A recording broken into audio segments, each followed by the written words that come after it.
FEMA just went through my house. What's FEMA? And I said, what do you mean, what's FEMA? Yeah, they wanted to know how much food I had stored, and when I wouldn't let them in, they showed me their guns. I said, you're kidding. And he says, no. And they didn't go to the kitchen first. They went to the cupboards. Adapt 2030 Mini Ice Age Conversations covers changes in our climate due to a new and intensifying grand solar minimum. In the media, overlooking, downplaying, or burying cold weather changes occurring on our planet. This is in order to keep the global warming agenda steaming full speed ahead. I do this podcast and radio program because we need to begin conversations on how to adapt our food growing strategies long before 2030 as agricultural zones shift, affecting global crop output, but very few mainstream media outlets are talking about the most important issue of our time, cold weather crop losses. Our sun is going through a 400-year cycle, which has effects on our weather patterns as our magnetosphere weakens and the jet streams go out of flow. It's not CO2, it's not you, it's the sun. Are you ready to thrive in the grand solar minimum?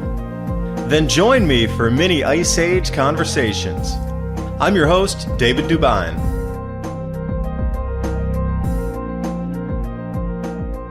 Welcome back, ladies and gentlemen. Paul Martin, Dave Hodges, our good new friend, David Dubine, oilseedcrops.org, and it's a wow website, a great book. You had a piece out, infrastructure already can't cope with grand solar minimum intensification. Long before we get to the most intense effects of the grand solar minimum around 2028, our infrastructure is already having a difficult time coping. Denver International Airport brought to a standstill from a summer, quote, winter storm, unquote, highways and bridges washed away in the biggest floods ever across America, farm machinery unable to cope with muddy fields, disappearing into quicksand grow zones, and these are the events in May, June of 2019. Where do we go from here to prepare our societies for the coming changes? Well, that's just a fact. They're not preparing the societies for changes, David. That's right. You're on your own. That's the reason I spend my time talking.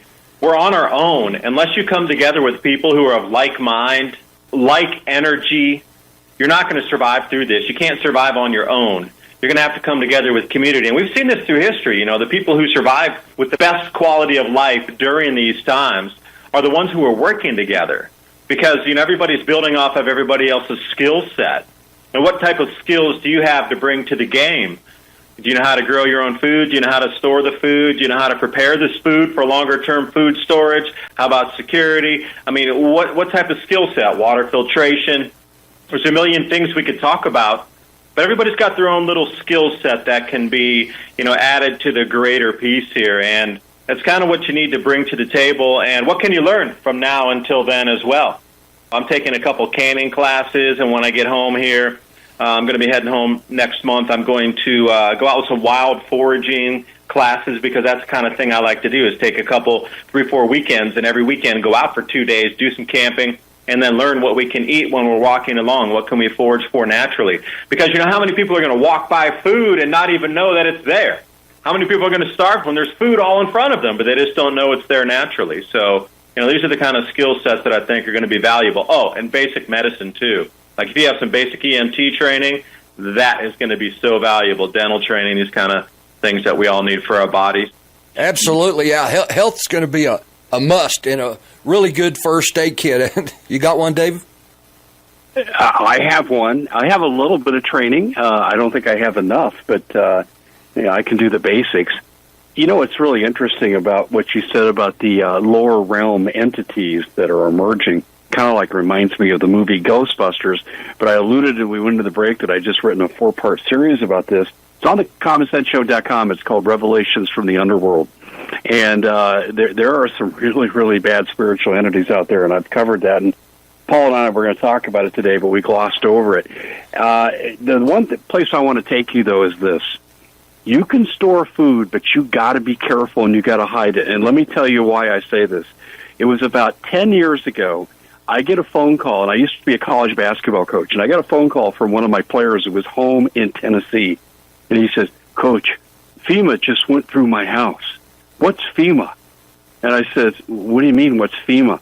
Yeah, they wanted to know how much food I had stored, and when I wouldn't let them in, they showed me their guns. I said, you're kidding. And he says, no. And they didn't go to the kitchen first. They went to the cupboards. And he said, and it happened to a friend of mine down the street.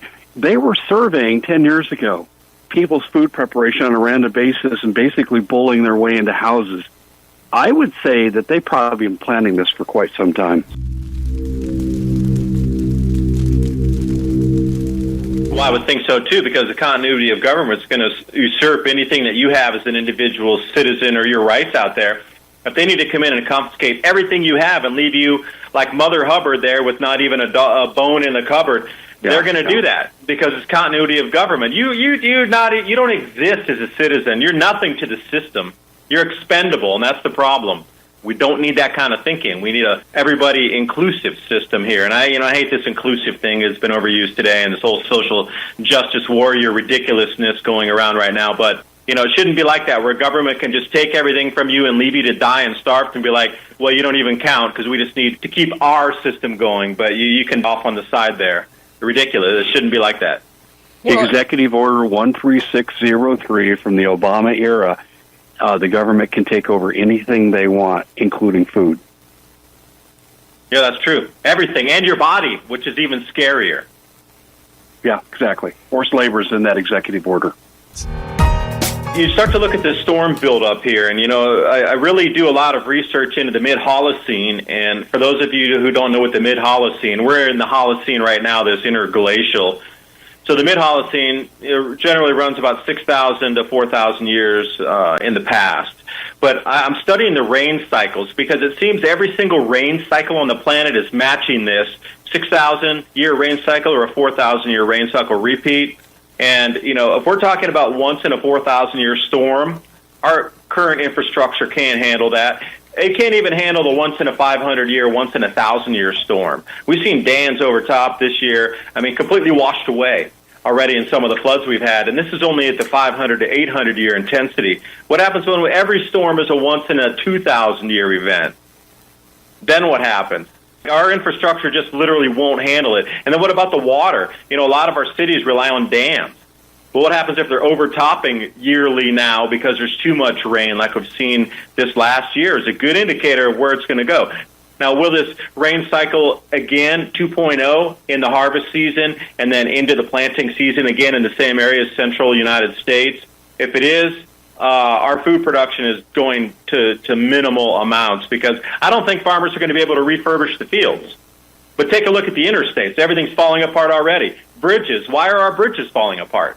Why is the money not going back into infrastructure unless they know it's kind of a moot point, just like trying to throw money into a hurricane? Why is our infrastructure falling apart and it's not being repaired? What's happening behind the scenes where they're not allocating dollars for that at the moment? Do they already know it won't survive? Well, a lot of that money's going to the military-industrial complex, but I totally agree with you. They know what's coming, and so what's the use? They're not going to be using it anyway. And welcome back, ladies and gentlemen. Last segment, Paul Martin, Dave Hodges, our new good friend who's going to definitely be back, David Dubine, oilseedcrops.org. I suggest you go there. And what was your video site, David? Adapt 2030 up on YouTube. I have around 93,000 subscribers at the moment, and I try to do videos daily. Cool. Adapt 2030. Wow. I really like that, Pete, you put up. It's not CO2. It's not you. It's the grand solar minimum. And you showed on that some of the hailstorms in France. They had some hailstorms down in Mexico that were 6 feet deep. I don't know if you saw those. Yeah, that's in Guadalajara, and we're supposed to believe that that's normal, that's global warming. Yeah. So all these the cycles are forecast to intensify for this grand solar minimum right in these same exact years right now, yet all these huge, massive changes that are supposed to be on the multi-millennia time frame shift, and it's CO2, that's right. See, they got to have the cover story to explain the changes, because if all these changes took place and they didn't have a story in place, you might actually start asking real questions. But don't worry, it's all explained already. You're the polluter, CO2 tax, but you can't tax the sun. See, that's super inconvenient. Oh, they love that. I think that was one of Ted Kennedy's, we'd tax the air if we could. But having put that out of the way, I think some of the recommendations you made earlier, learn what is growing out there, dandelions, whatever, wild onions like they have in Oklahoma, and it's all over the place. That's a good place to start. The medicines we have, those are going to run out eventually. So for my own personal thing here, I'll tell you a personal thing. I'm learning how to grow marigolds, to boil those down at low heat into a tincture to use for antibiotics. So that'll be one, really specialized skill set. I can create antibiotics out of marigold. Wow. So, yeah, what other types of plants that are growing around that have medicinal properties to them versus food? So there's two different animals in the woods there, medicinals and edibles. So to know the range of those, of which can be used for which, how many people know how to go out and use a willow tree to make aspirin out of it? And they're just the basic things that we're going to need when we move forward, because eventually medicines will run out. Can you imagine in a super giant catastrophe, New Madrid fault zone goes off at like an 8.5 and everything, all the pipes are ruptured across the Mississippi, all the bridges go down.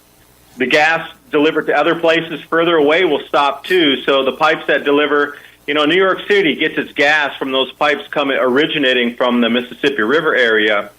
So everything will stop pretty much across the country. If it's a big catastrophe, you're going to use all the supplies up quickly. And then how do you get more? Well, you don't, so you'll have to improvise. So to know what's around you in nature, this is the kind of things that we need to learn.